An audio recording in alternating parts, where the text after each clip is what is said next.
Bismillahirrahmanirrahim. Assalamualaikum warahmatullahi wabarakatuh. Halo semuanya, perkenalkan nama saya Ikrimah Syafahanisa dari Fisika B Universitas Negeri Yogyakarta dengan NIM 193061410002.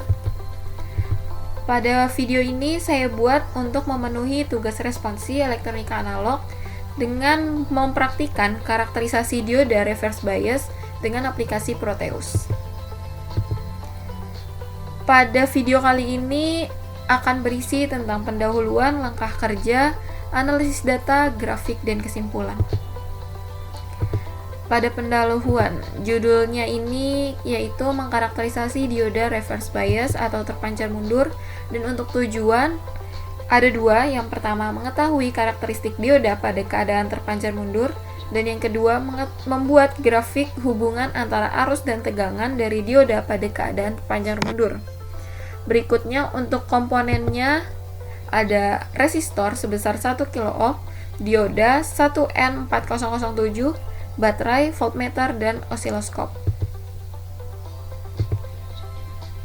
Adapun langkah kerja yang akan dilakukan yang tertuju pada layar ini. Berikutnya setelah kita melakukan langkah kerja dengan benar, maka kita akan mendapatkan data percobaan seperti ini. Untuk mendapatkan data percobaan ini, kita bisa langsung praktikkan langsung pada Proteus. Pertama ini kita bisa langsung membuat komponen seperti pada video kali ini.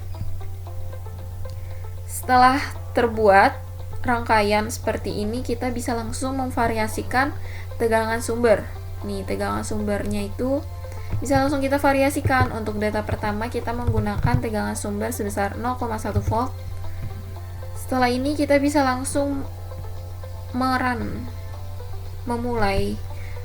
Nah, di sini akan terlihat tegangan pada dioda sebesar minus 0,10. Dan untuk tegangan osiloskopnya bisa kita analisis ya. Kita groundkan terlebih dahulu. Langsung kita DC-kan, kita pause untuk mempermudah menganalisis. Di sini kan terlalu kecil ya ininya, grafiknya, jadi bisa kita besarkan dengan cara mengubah volt per diff-nya menjadi 10 mV. Nah, dari sini kita bisa menganalisis. Ternyata ada 5 kotak menurun pada tegangan osiloskop. Untuk mempermudah kita bisa langsung menganalisisnya seperti cara ini ya. Nih, tegangan osiloskop sebesar 5 diff dikali 10 mV per diff akan mendapatkan 50 mV dan kita rubah menjadi 0,05 volt. Selanjutnya untuk pada praktikum ini kita membutuhkan arus, maka kita bisa mendapatkan arus dengan rumus tegangan osiloskop dibagi hambatan. Tadi kita menggunakan hambatan sebesar 1 kilo atau 1000 ohm ya. Jadi bisa langsung kita nilai, langsung kita bisa cari sebesar 0,05 volt dibagi 1 kilo ohm, maka didapatkan hasil 0,00005 ampere. Berikutnya kita bisa nih tegangan yang kedua, data kedua itu sebesar 0,2 volt. Ini bisa kita stop. Kita rubah di sininya sebesar 0,2 volt. Kita run, kita jalankan, kita dapatkan kembali tegangan diodanya.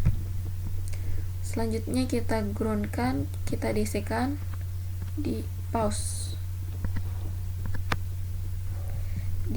ya, untuk mempermudah menganalisis. Oke. Di sini dapatkan 10 ya, sini 10, di sininya pakai 10 mV per diff. Langsung dianalisis seperti yang tadi sama, maka didapatkan tegangan osiloskopnya sebesar 0,1 volt dan arusnya pun kita dapatkan sebesar 0,0001 ampere. Dan untuk data ketiga kita menggunakan sumber tegangan sebesar 0,3 volt. Kita ubah 0,3 volt, langsung kita jalankan. Masih didapatkan juga tegangan diodanya, dan ini bisa kita rubah. Nah, seperti ini. Ini karena terlalu besar, jadi kita kesulitan untuk menganalisis grafiknya ya. Jadi bisa kita rubah menjadi 50 mV per div. Ini 50. Dapatkan 3 ya, 3 kotak. Langsung bisa kita analisis. 3 div dikali 50 volt didapatkan 0,5 volt, 15 volt. Untuk arusnya kita juga bisa dapat 0,00015 ampere. Ini untuk data keempat. Kita rubah lagi. Sebesar 0,4 volt. Kita jalankan, didapatkan tegangan diodanya. Kita turunkan, habis itu kita DC-kan. Ya, didapat 4 ya. 4 kotak. Nah, di sini terlihat sini yang keempat, 4 kotak ada 50, dapatkan tegangan osiloskopnya sebesar 0,2 volt, arusnya 0,00002 ampere. Oke. Nah, kita bisa melakukan cara seperti itu sampai data kita yang kita inginkan gitu. Jadi kita tinggal mengulang cara yang seperti tadi ya. Dan setelah itu maka akan didapatkan data percobaan seperti pada tabel. Semakin besar tegangan sumber, maka tegangan diodanya akan semakin kecil karena dia bersifat negatif, karena kebalikan gitu kan. Untuk tegangan pada osiloskopnya itu semakin besar, dan untuk arus yang didapatkan pun semakin mendekati angka 0 ya, berarti semakin besar. Nah, ini untuk kelanjutan dari data percobaan yang tadi. Jadi saya mendapatkan sampai tegangan sumber 20 sebanyak 20 data, maka akhirnya arusnya hampir mendekati 0, yaitu 0,01 ampere. Untuk selanjutnya saya akan membahas grafik reverse bias.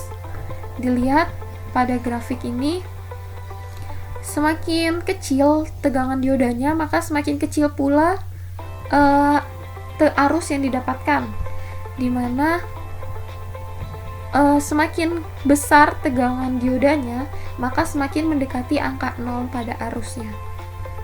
Nah, pada grafik reverse bias, keadaan breakdown terjadi saat tegangan dioda minus 1,1 volt dan arus yang didapatkan sebesar 0,00056 ampere.